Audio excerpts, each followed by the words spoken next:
All right, everybody. Welcome back to ME429, also known as Composite Materials. That's right. Just kidding. Your favorite class. Yes. Yeah, I know. People popped in. They just popped in, okay? At 3:59, there was like 12 of you here, and now at 4 o'clock or 4:01, you're all here. So good job. Coming right on the buzzer. All right. Welcome back to your favorite class. All right, a couple of announcements. I'll pop my slide back in here just so you see it in my fresh meme. All right. Today we're going to continue micromechanics, and homework number 2 is posted. It's on micromechanical models. Should be able to tackle a good bit of it after today's lecture.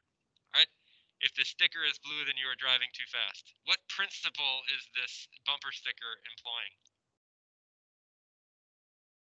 You learned about it, I'm sure. Red shift, blue shift, Doppler effect. Right. Good. Concepts. Yay. Physics, etc. All right. Cool. So let's get on with the lecture then. One fish, two fish, red shift, blue shift. Say that 3 times fast or something. Austin asks when the paper is due. I think it's October something. Paper October 8th. Does that sound right? It's a Thursday. Yeah. Okay. Paper due October 8th. So let us move on and get on with it and whatnot. Okay. So last we left off, we were sort of introducing micromechanical models, and we went through the first micromechanical model, which is the mechanics of materials approach. So the models we're going to talk about. Whoa. Go away. The models that we're going to talk about are the mechanics of materials approach.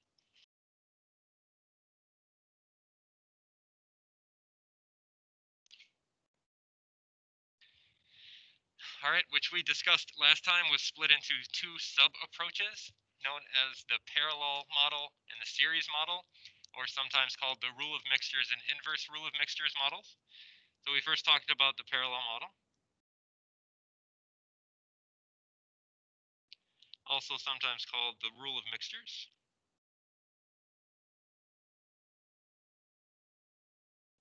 And this was useful for predicting properties of a composite given properties of the constituents. So generally that's what these models are doing, giving properties of composite from properties of constituents.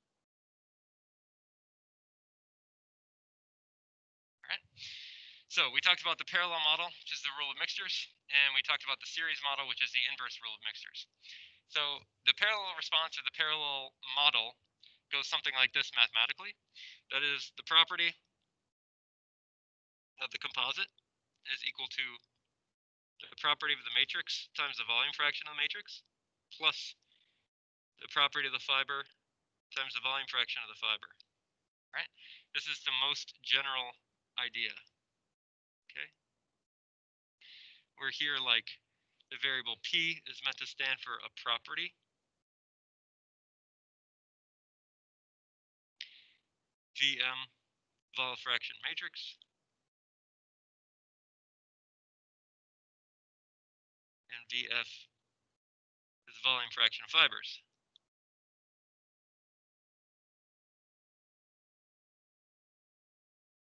Okay?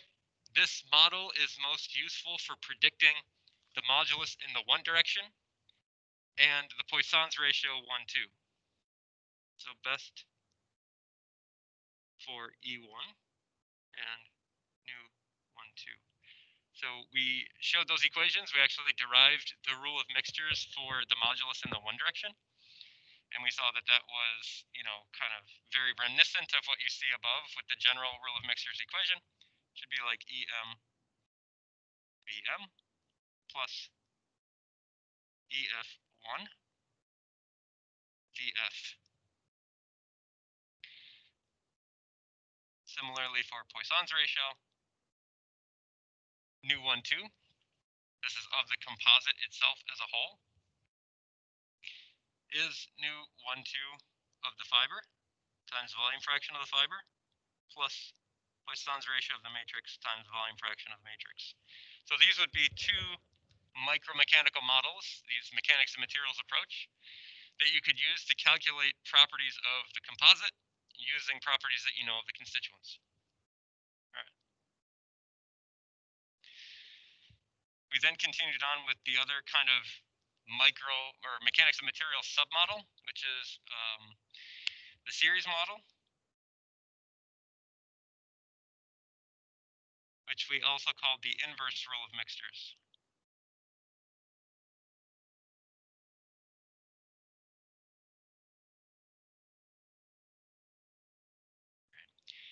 That general equation we also derived. It was one that assumed that all your components are under the same level of stress. And it has a similar looking derivation, but kind of a different ultimate result. And that result looks something like 1 divided by property of the composite is equal to volume fraction of the matrix divided by property of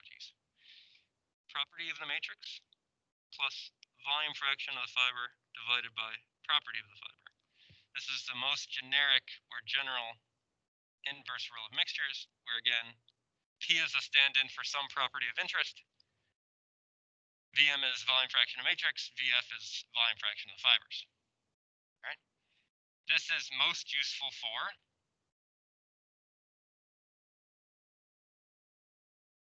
calculating G12, and I'll say is, quote, okay for E2. It's okay. Very big air quotes here. I'll say that using the inverse rule of mixtures to calculate the modulus of the composite in the two direction, suspicious. My favorite word. All right, it's not the best model, but it is one that is sometimes used if there are no other models available. However, there are better models available. So let's make some general closing notes about the mechanics of materials approach. All right. So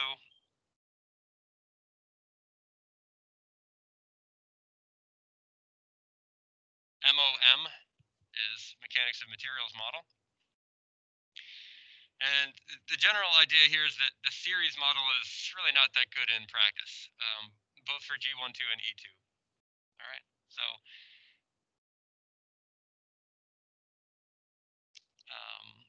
sorry, I should say the series model is not good.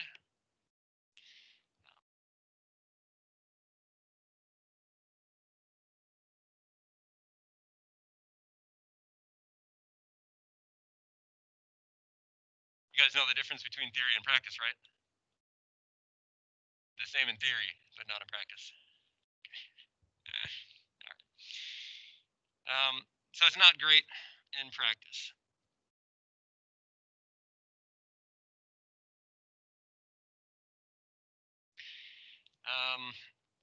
And that's, mostly because when you're talking about, like, let's say, loading a composite in the two direction, you have this fiber that's sort of running perpendicular to the direction of load. And in reality, there's going to be stress concentrations around that fiber. And sort of the model that we talked about previously doesn't really account for sort of the stress concentrations that might come from the fiber when you're sort of loading in two direction. So not accounting well for stress and strain contributions around a fiber.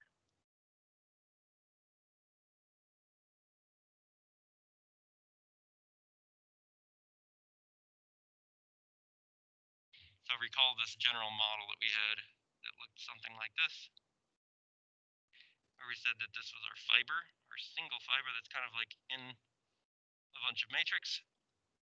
And if we're loading it like this,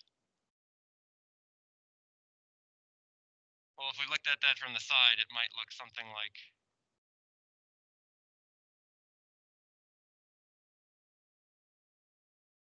this guy here.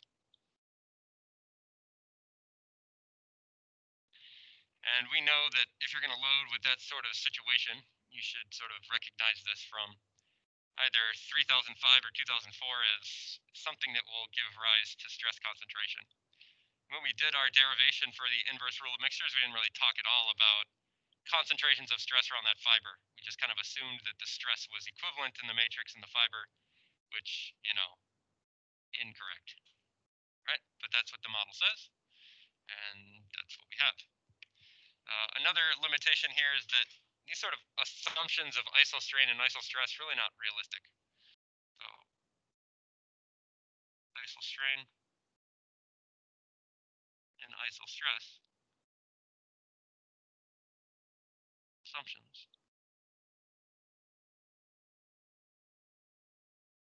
not realistic. And I think that's kind of intuitive as well. The isostress, I think that's very obvious. That you're going to load, let's say, this particular model here. I'm going to put some load on that guy and assume that all of those components have the same stress. Yeah, okay.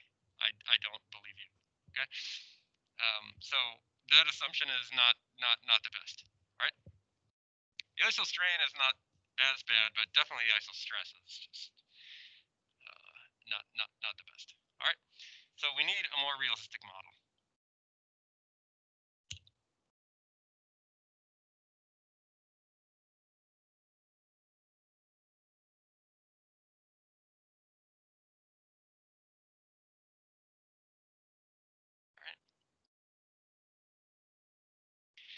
And that model is kind of the second model that we'll talk about in this class, and is probably the one that is most commonly used to calculate composite properties if you know properties of the constituents.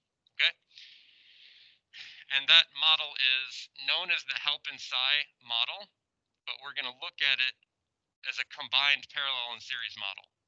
So the name of the actual model itself is the Halpin Tsai model, but it's sometimes also called the combined mechanics of materials approach. So here, this is the Halpin Tsai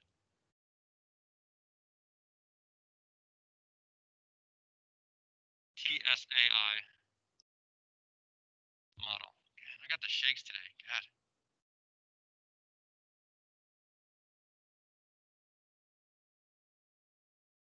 I didn't have any lunch. My blood sugar is like not so good. All right. So the Halpin Tsai model is probably the most commonly used.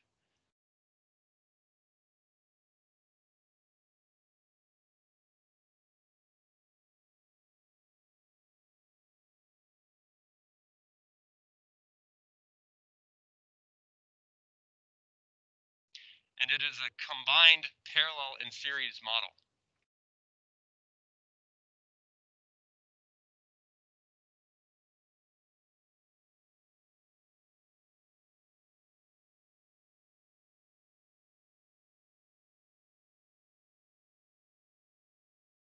Make sure I don't got any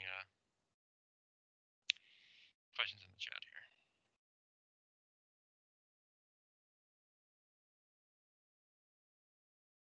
All right. So yes, it's a combined parallel and series model. So what do I mean by that? Well, maybe in your circuits class, you talked about combined parallel and series models of resistors.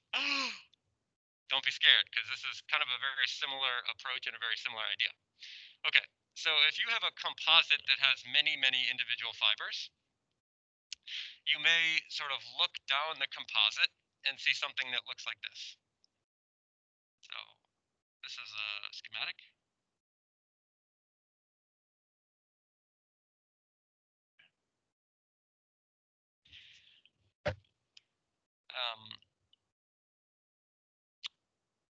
Let's say that you have a unidirectional composite.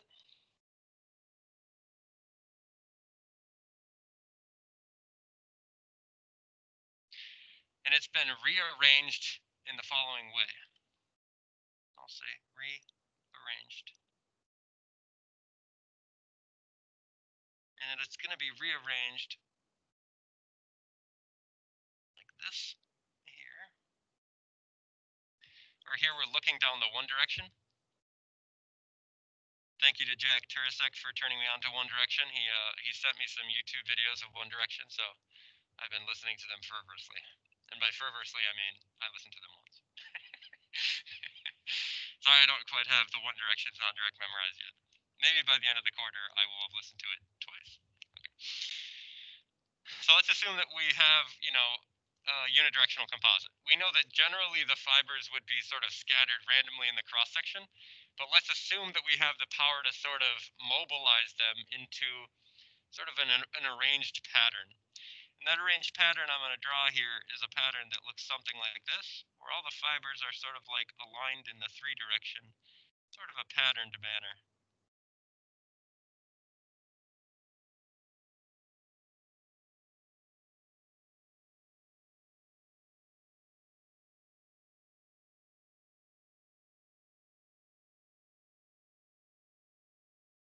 Okay, so let's say that this is your composite, and you have matrix and fibers that looks something like that.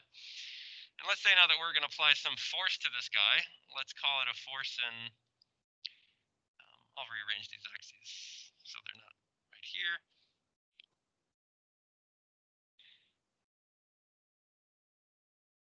And let's go to 3. Doesn't really matter, we're in the 2-3 plane. And we'll say that we're going to apply a force here. It's some force in the 2 direction. F2. Right? Now, because I've sort of like rearranged where the fibers are in this cross section, you can see that there is sort of areas of pure matrix and areas of fiber and matrix together. If you sort of looked at this like zebra stripe pattern here, you might see something like this, where you're kind of segregating these individual pieces of this composite into areas of like pure matrix and a combination of fiber and matrix. Okay, so let's say like these areas here are pretty easy to see as like a combination of both fiber and matrix.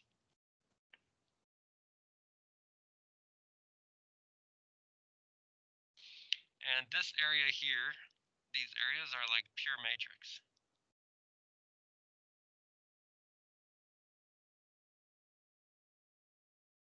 Okay. So when I consider pulling this particular composite, that force there in the 2 direction is going to kind of be shared between this like zebra striped pattern, where the zebra stripes contain either pure matrix or a combination of fiber and matrix. So this is kind of how like the parallel and series models are going to kind of like work together. Okay, so you may sort of view this cross section by sort of pushing all of one of the stripes to one side and pushing all the other stripes to the other side and saying it's sort of an equivalent system. So you could say something like equivalent to the following picture.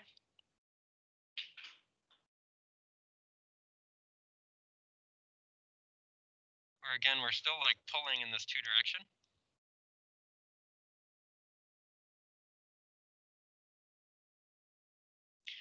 But we have like 2 parallel paths that the force could be moving along. All right.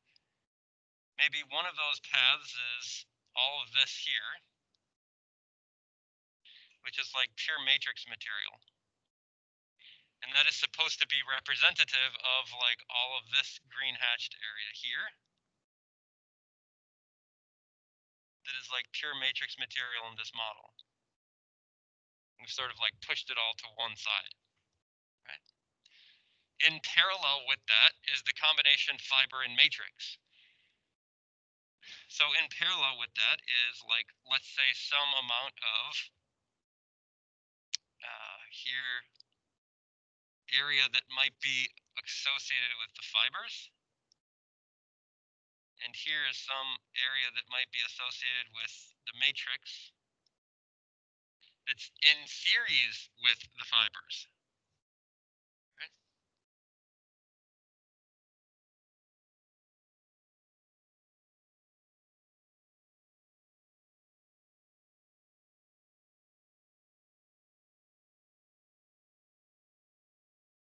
Okay. So let's actually like put some variables to this.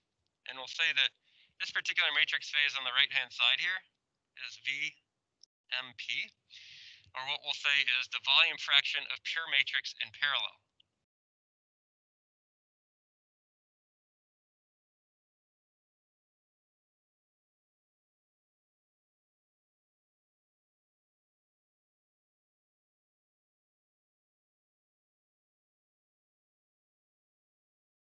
All right. Let's assign here these fibers kind of on the left-hand side. This is going to get the variable VFS.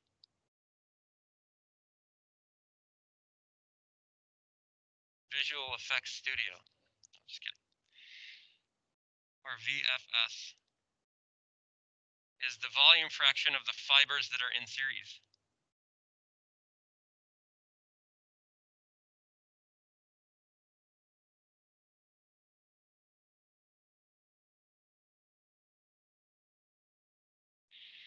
And so that would leave this portion VMS,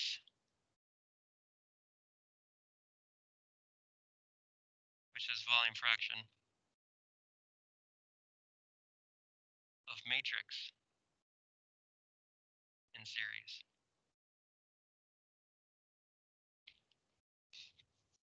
So we see basically that the force that's being placed onto this particular composite has, two conduits that it could go through. One conduit would be like this conduit here through the pure matrix. The other conduit would be kind of like over here, which is through like the fibers and the matrix that are in series. So this is where the parallel side comes in. And then the series comes in, obviously, with these two different components being in series kind of on the left-hand side here. So it's this combination parallel and series model that will have flavors of both micromechanical, mechanics of materials models of the flavor of inverse and direct rule of mixtures. All right. One other thing that I want to define is the total volume fraction in series as VS is total volume fraction in series.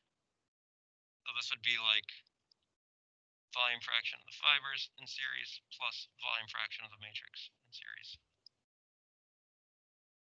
All right. So some math relationships.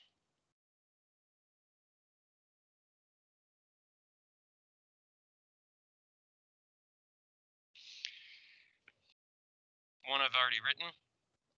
The volume fraction of components in series is the fibers component in series plus the matrix component in series.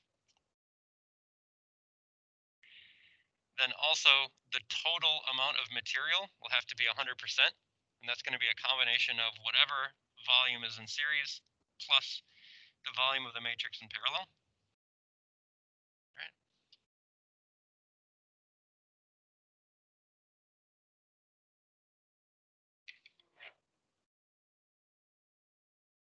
And we can sort of plug and chug each one of these in various ways and get more math relationships, but that should probably be enough for now. Sort of like understand this. All right.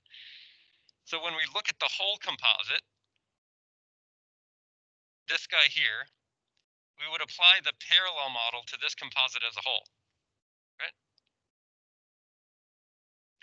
So let's do the analysis.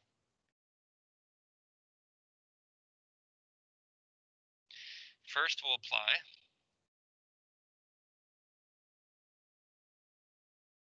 parallel model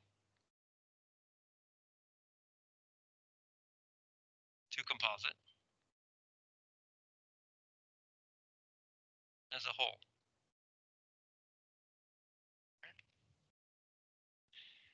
We'll use the generic variable P to represent the property of the composite, right?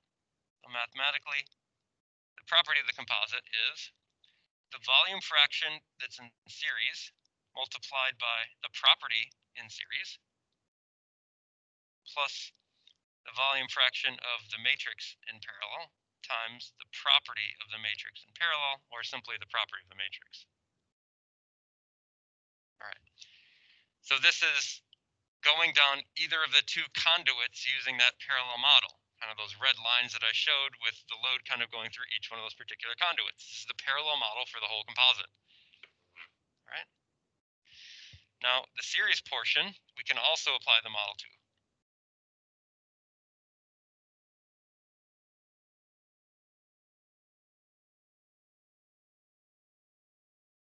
I'll apply series model.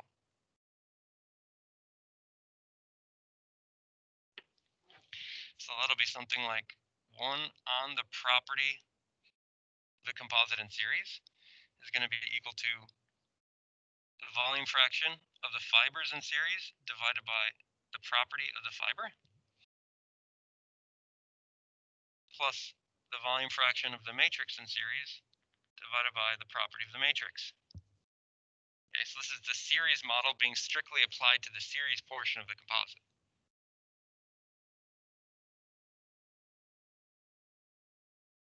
Okay, now what we can do is take this property in series, rearrange this equation to solve for that property of series, and plug it back in there, and come up with a general equation for the property of the composite that uses the combined model. Okay.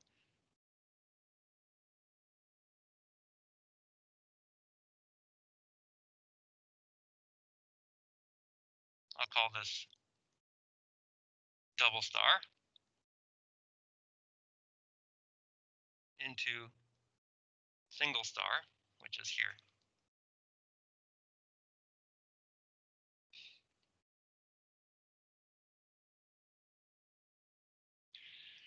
Okay, I don't want to do that algebra. It's a lot.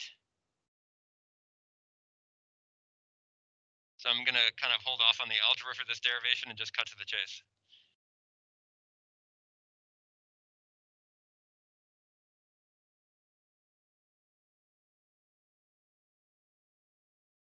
You'll end up with this result.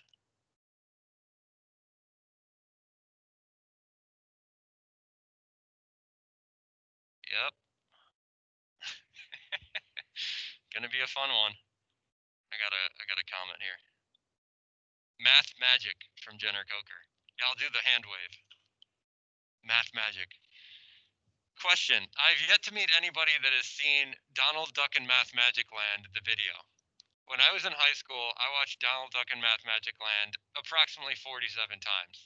Okay, Alex Ramyar says great video. Okay, good. At least one person has seen it. I don't feel so. If we finish this quarter early, I'm bringing in Donald Duck in Math Magic Land and we're going to watch it because it's incredible.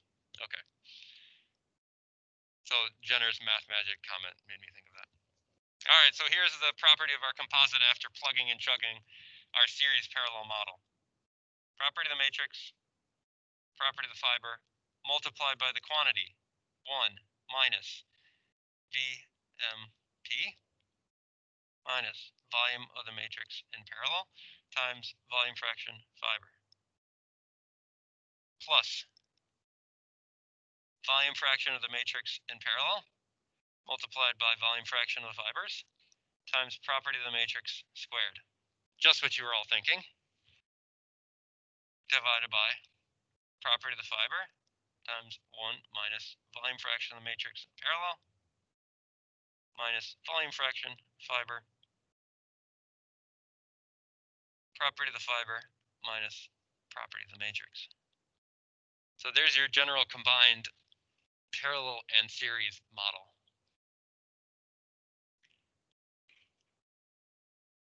So what question should you generally have in your mind when you look at this model?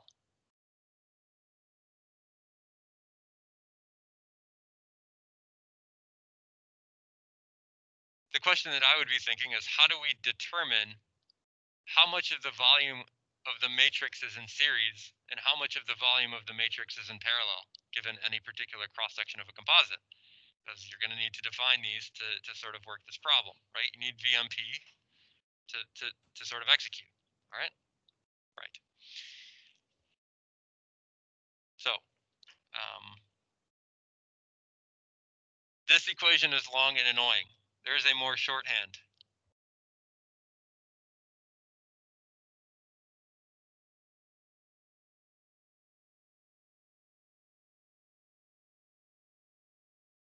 Okay?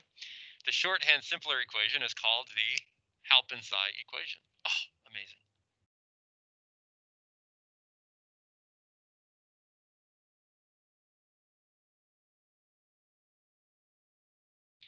And the Halpin-Tsai equation is shorthand and looks something like this. This will be burned into your memory by the end of the quarter, I promise. That is if you're doing your homework. I don't know, some of you suspicious. All right, so here we have property of matrix multiplied by the quantity 1 plus, this is the Greek variable psi. Some people just call it squiggly. Multiplied by, this is a Greek symbol eta, times the volume fraction of the fibers. All divided by 1 minus the Greek symbol eta again, times volume fraction. Here's your Halpin-Tsai equation, and this guy will be burned into your brain. Let me define some variables here. This symbol is the Greek symbol psi. Xi is how it is written, pronounced Sai or Zai. Psi or Xi. Right. The general equation for psi, based on our model here, is volume of the matrix in parallel multiplied by volume fraction divided by 1 minus volume fraction of the fibers in series, or simply just volume fraction of the fibers. I write this equation here because it fits neatly into our parallel and series model, but I'll say that this is always gotten by experiment.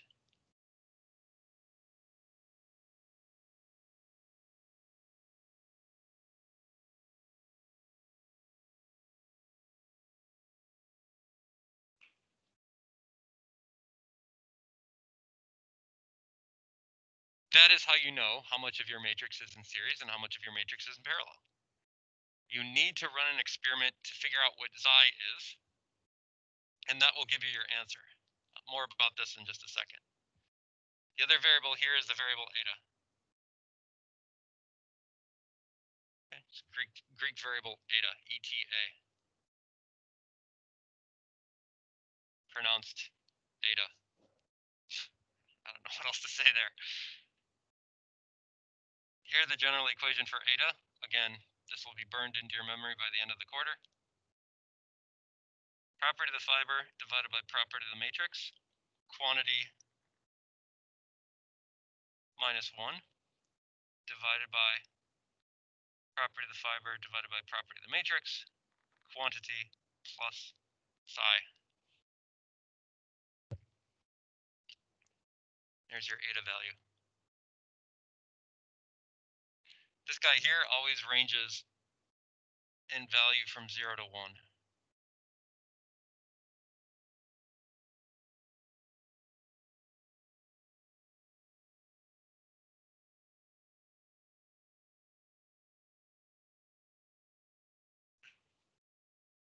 Righto.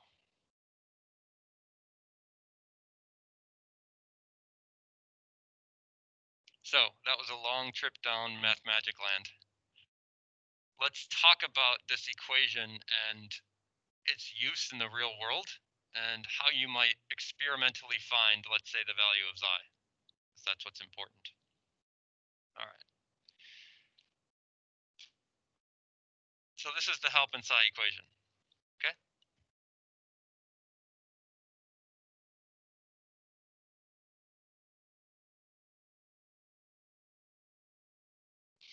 If you're famous enough to get a model named after you, you must have done something right. So Halpin-Tsai equation, this is a semi-empirical model.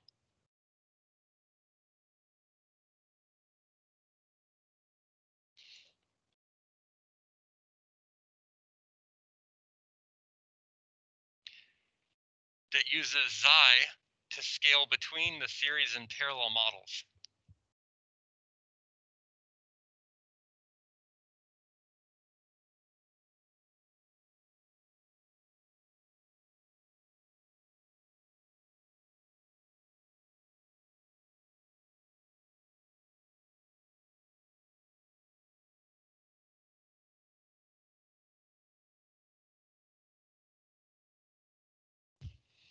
All right.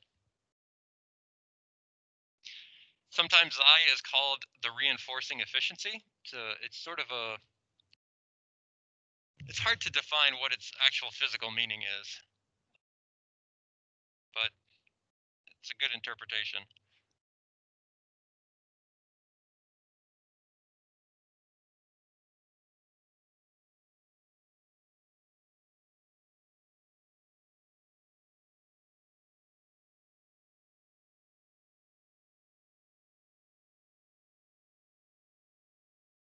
And Tsai gotten from experiment. What's that? Reinforcing.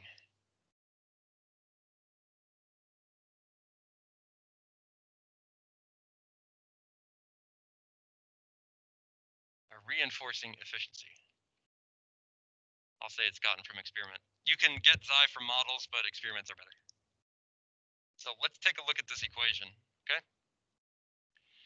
And we'll take a look at it from sort of a graphical perspective. Let us consider a graph, yes, that has some property on it, right? I'll just label it as P, okay? Let's call it the modulus. Call it whatever you want, okay? Some property of our composite.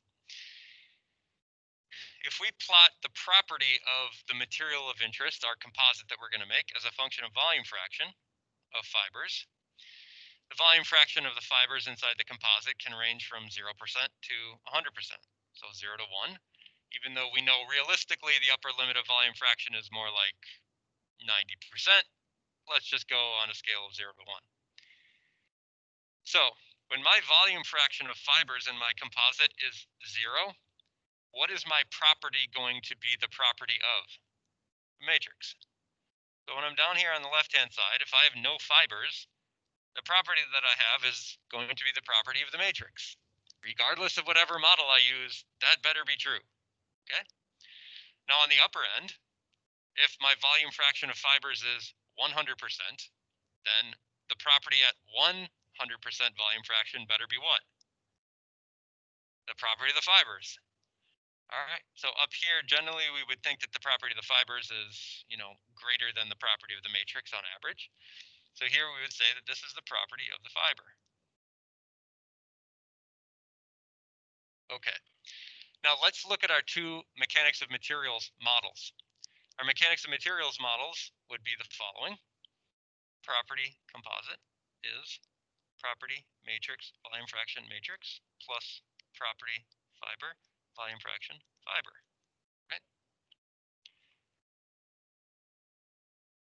Recall that the volume of the matrix can be written as 1 minus the volume fraction of the composite, or of the fibers.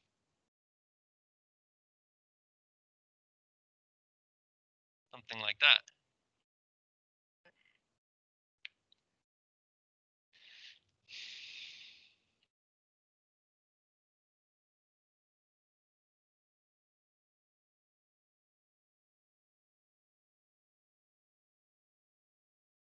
Okay, just expanding this a little bit more.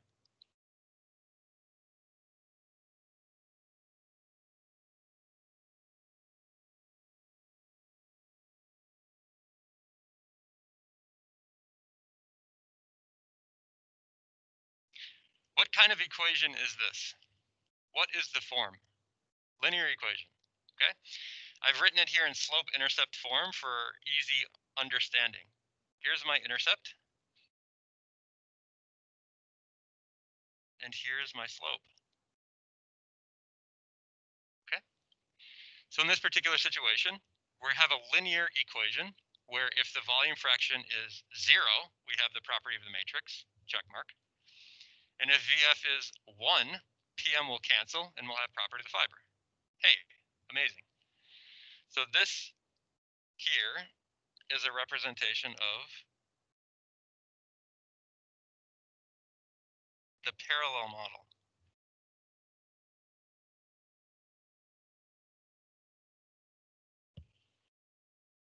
Okay.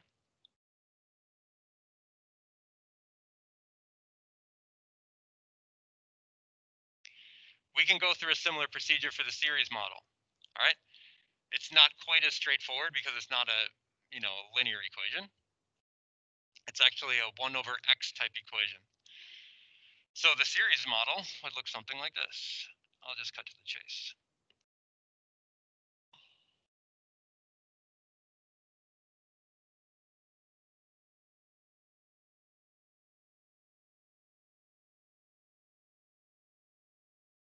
All right. You could go through the same procedure. These two models represent the upper and lower bounds, so to say, of our combined parallel and series model, right? So these guys here are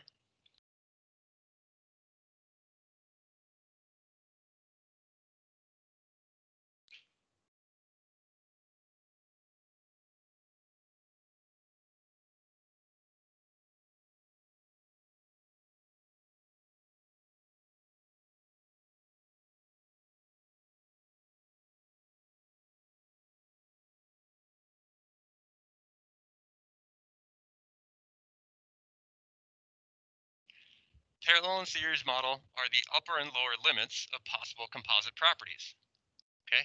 And that's because they're sort of the extremes. Our combined parallel and series model is going to fall somewhere in between those two lines, right? Now the question is, what value of psi will give us the parallel model, and what value of psi would give us the series model, okay?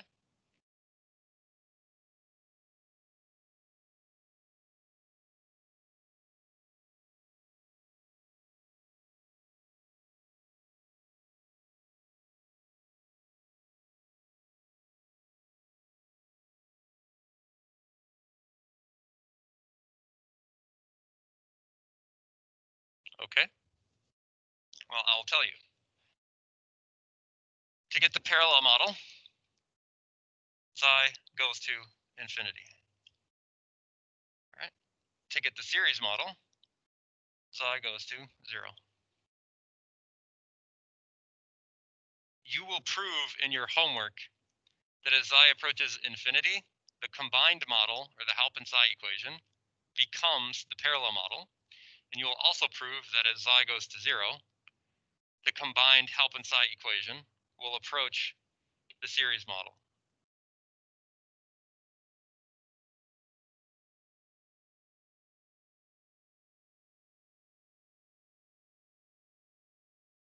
Okay, so that means here that this series model is for psi equals 0. This parallel model, psi equals infinity. So all of the lines that could possibly exist between PF and PM are differing values of psi.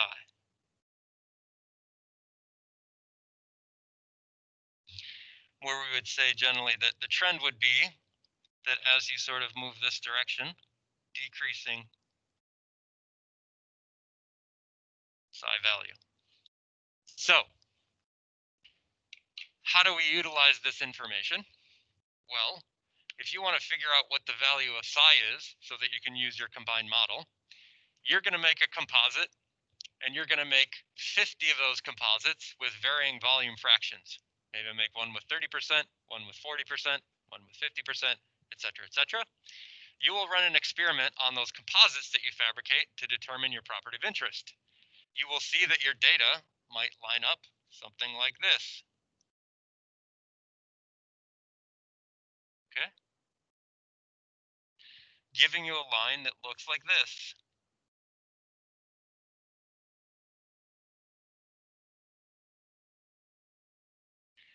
That data would allow you then to determine the value of psi given the best fit to the data that you have. Okay? So that's how it's actually used in practice. Okay. I presented the equation.